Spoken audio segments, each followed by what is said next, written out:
हमारे चैनल को सब्सक्राइब करें और बेल नोटिफिकेशन को ज़रूर दबाएं। दर्शकों, ज्योतिष रतन लाइव के इस कार्यक्रम में आपका बहुत बहुत हार्दिक स्वागत। मेरी ओर से भी आप सभी को प्यार भरा नमस्कार। तो आज जो हमारी चर्चा का विषय है वो है जो अपने 2020 में शरद ऋतु के जो नवरात्रि होते हैं जो आने वाले हैं अब, उसके विषय में संपूर्ण जानकारी हम आपको देने जा रहे हैं। और मुख्यतः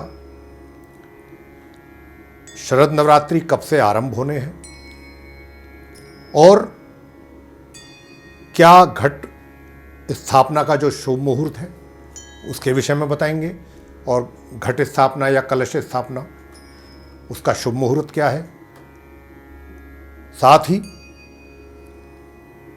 क्या विधि होती है उसको स्थापित करने के लिए, और इसके अतिरिक्त जो नवरात्रियां हैं उसमें किस किस दिन किस किस माता की पूजा की जानी चाहिए,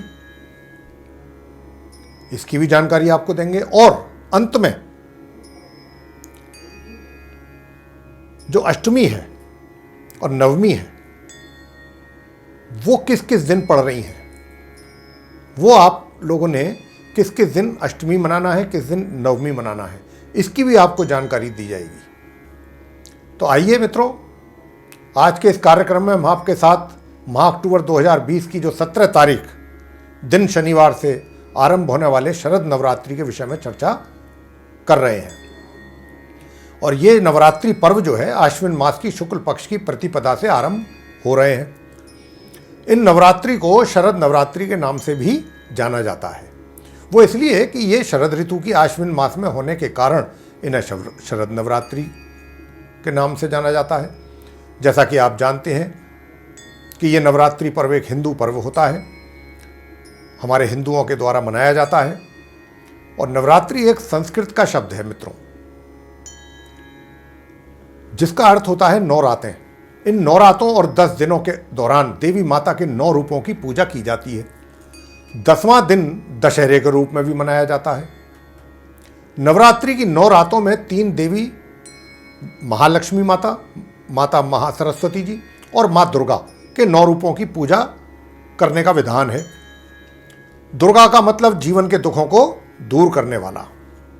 ये एक प्रमुख त्यौहार है, हमारे हिंदू जितने भी पर्व हैं उनमें से एक बहुत ही प्रमुख पर्व है जिसे पूरे भारत में बहुत ही उत्साह के साथ मनाते हैं। हमारे शास्त्रों में 9 देवियां प्रमुख हैं मित्रों, जिनकी पूजा अलग अलग दिनों में 9 रातों में की जाएगी।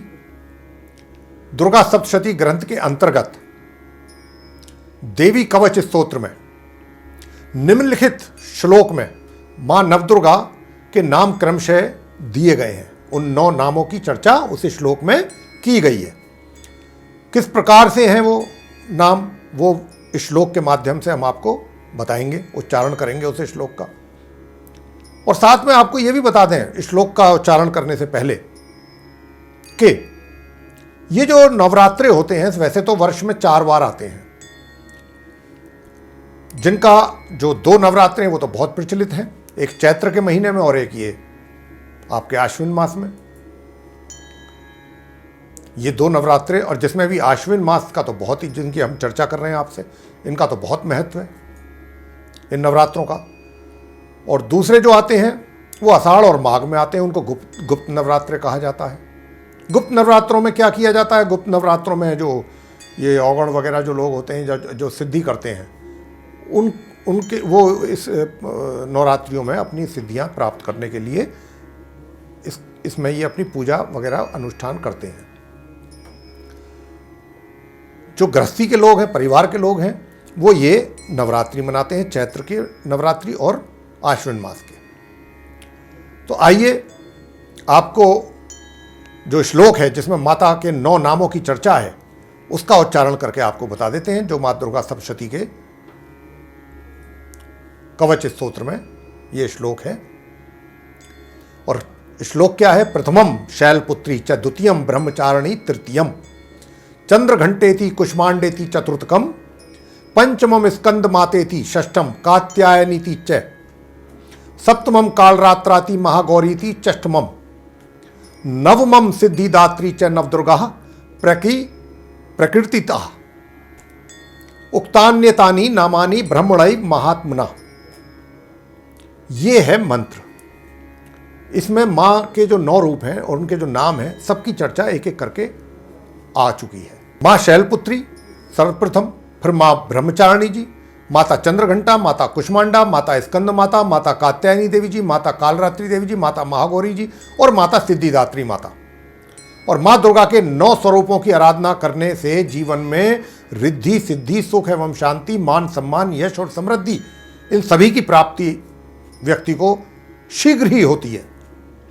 भागवत पुराण के अनुसार, भागवत में तो यहां तक कहा गया है कि नवरात्रों में 9 दिन पूजा और उपवास करने से मनुष्य पर माता देवी जी की कृपा संपूर्ण वर्ष बनी रहती है, पूरे वर्ष। अष्टमी के दिन मां महागौरी की पूजा करने के साथ साथ कन्या पूजन का भी विधान है। कन्या पूजन नवमी के दिन भी करने का विधान है। कुछ लोग जो हैं वो अष्टमी के दिन कन्या को भोजन कराते हैं, कुछ लोग नवमी के दिन।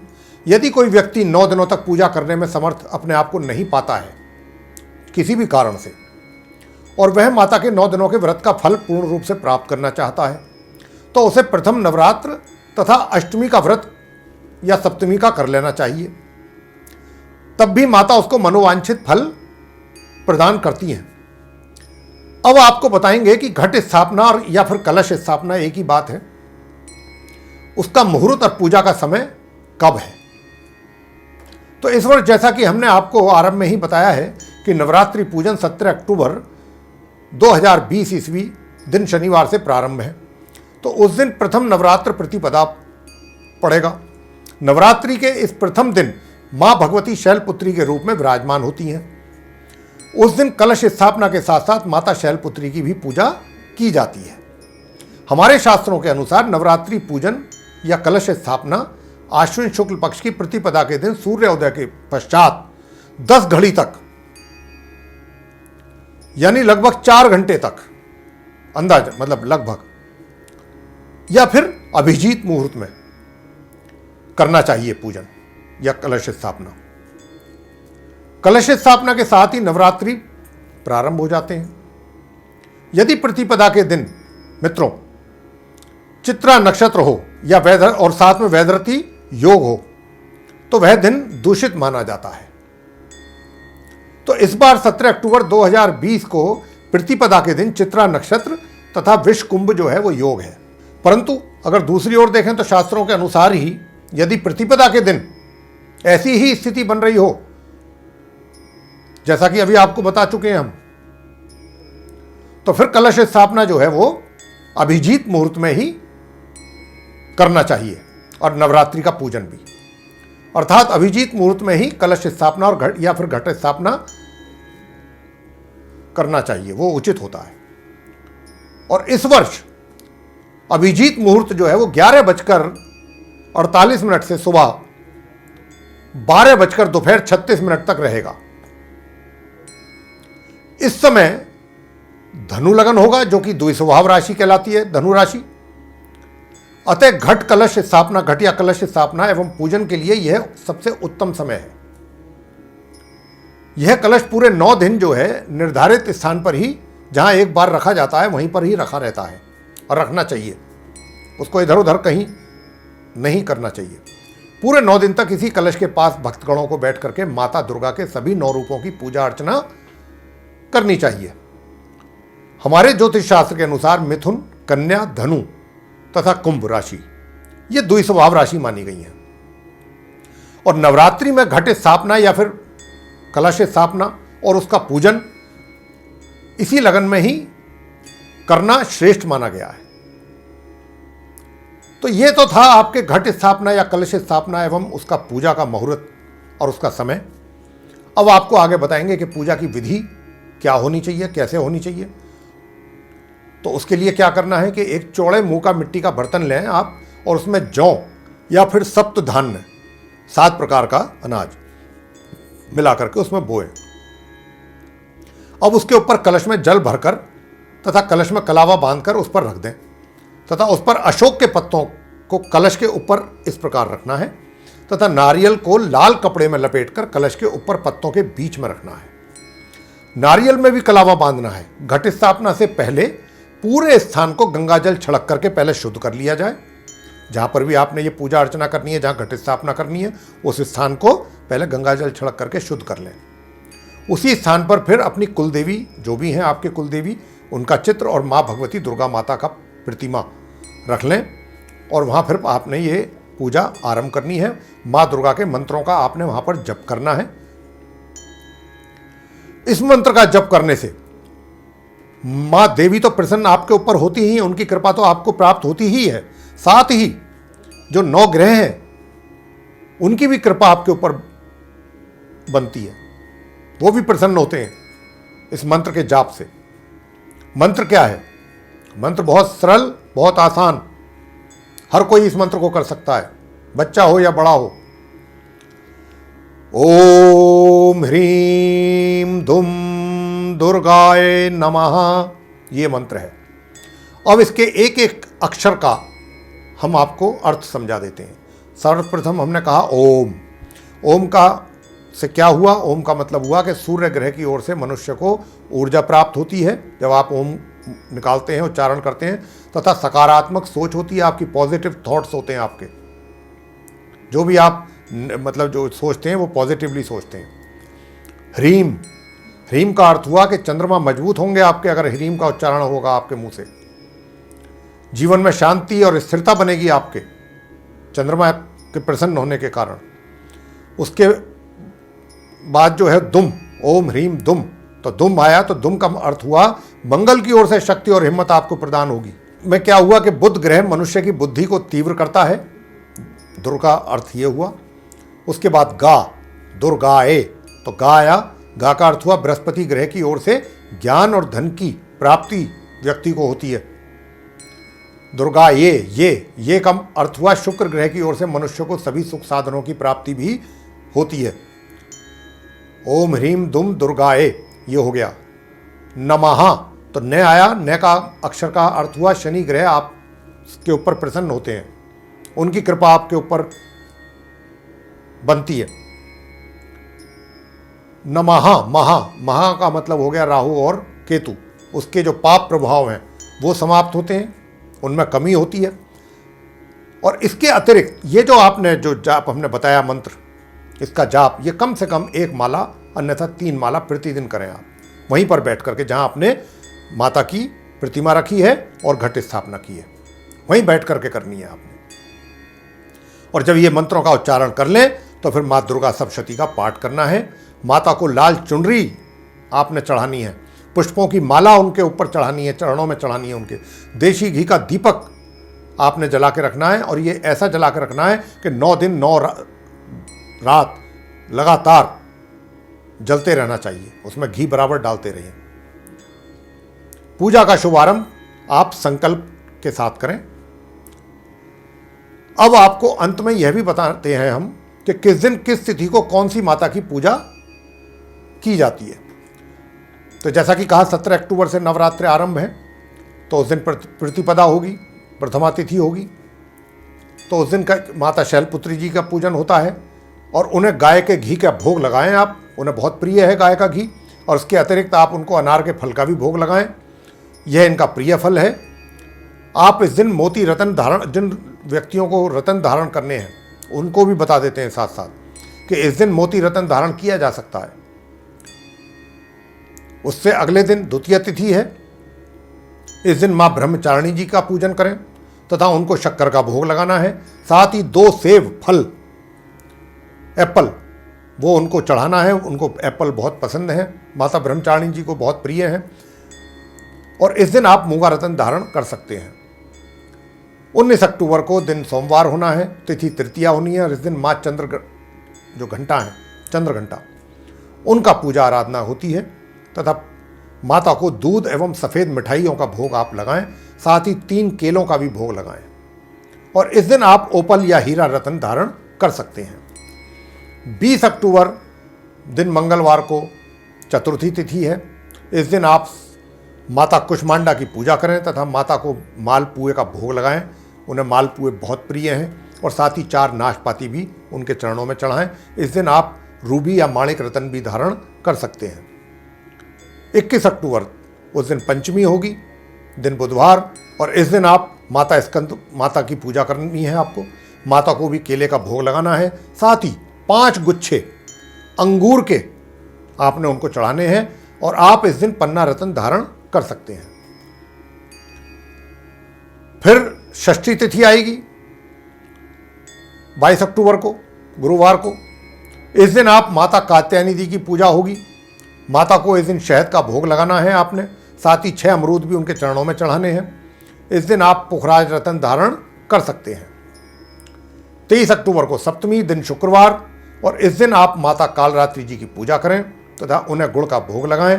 साथ ही 7 चीकू जो फल होता है 7 की मात्रा में वो उनके चरणों में चढ़ाएं। इस दिन आप नीलम रत्न धारण कर सकते हैं। अब प्रश्न ये आता है, यहां तक तो हमने आपको बता दिया, अब आपको ये भी बता देते हैं कि अष्टमी को किस माता की पूजा होगी और नवमी को किस माता की होगी। फिर इसके बाद आपको बताएंगे कि अष्टमी किस दिन मनानी है और नवमी किस दिन पड़ेगी, किस दिन नवमी का पूजन होगा। इसको लेकर के भी थोड़ा सा हमारे पंचांग में थोड़ा सा वो है, क्योंकि जिस हिसाब से 17 अक्टूबर से आरंभ हो रहे हैं नवरात्रि, तो उस हिसाब से 26 तारीख को दशहरा होना चाहिए था और 25 तारीख को नवमी और 24 को अष्टमी होनी चाहिए थी, लेकिन इस बार ऐसा नहीं है। तो वही चीज़ आपको बताएंगे कि अष्टमी आपने कब करना है, नवमी किस दिन का है, क्योंकि 25 अक्टूबर का दिन रविवार का, उस दिन विजयदशमी यानी कि दशहरे का पर्व है। तो मित्रों, अब आपको ये बता देते हैं पहले तो कि अष्टमी के तिथि के दिन कौन सी माता की पूजा आपने करनी है। माँ महागौरी, उनकी पूजा होनी है। अष्टमी के दिन नारियल का भोग लगाएं। इसके अतिरिक्त 8 शरीफा फल भी उनको चढ़ाना है आपने, और इस दिन आप गोमेद रत्न धारण कर सकते हैं। अब आपको बताएंगे कि नवमी दिन रविवार, आप इस दिन माता सिद्धिदात्री की पूजा करें तथा माता को तिल का भोग लगाएं एवं 9 संतरे भी उनको चढ़ाएं सिद्धिदात्री माता को नवमी के दिन। और इस दिन लहसुनिया रत्न भी धारण किया जा सकता है। 25 अक्टूबर रविवार है, उस दिन दशमी है, और इस दिन माँ दुर्गा जी की मूर्ति का विसर्जन भी होगा। अब आपको ये बताते हैं कि अष्टमी कब और किस दिन है और नवमी किस दिन है। वैसे इस बार देखिए मित्रों, दुर्गा अष्टमी एवं नवमी को लेकर आपको एक बहुत ही हम ये बात बहुत स्पष्ट कर देना चाहते हैं, किसी प्रकार की मन में कोई भ्रांति ना हो। ये बात आपको बहुत अच्छी तरह से जो हम बताने जा रहे हैं समझ लेनी आपके लिए बहुत आवश्यक है, समझ लेनी चाहिए। जहां 24 अक्टूबर जिन स्थानों पर, जिन शहरों में, गांवों में, कस्बों में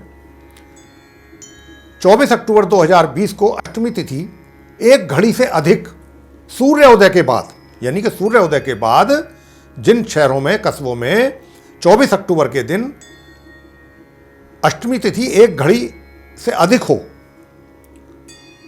मतलब अधिक व्याप्त हो, अर्थात जहां सूर्योदय जो है प्रातः 6:35 या इसके पहले होगा, 6:35 से, या तो इतने बजे हो सूर्योदय या इसके पहले हो, वहां दुर्गाष्टमी यानी कि महाअष्टमी जिसको कहते हैं हम, वो 24 अक्टूबर को ही मनाई जाएगी।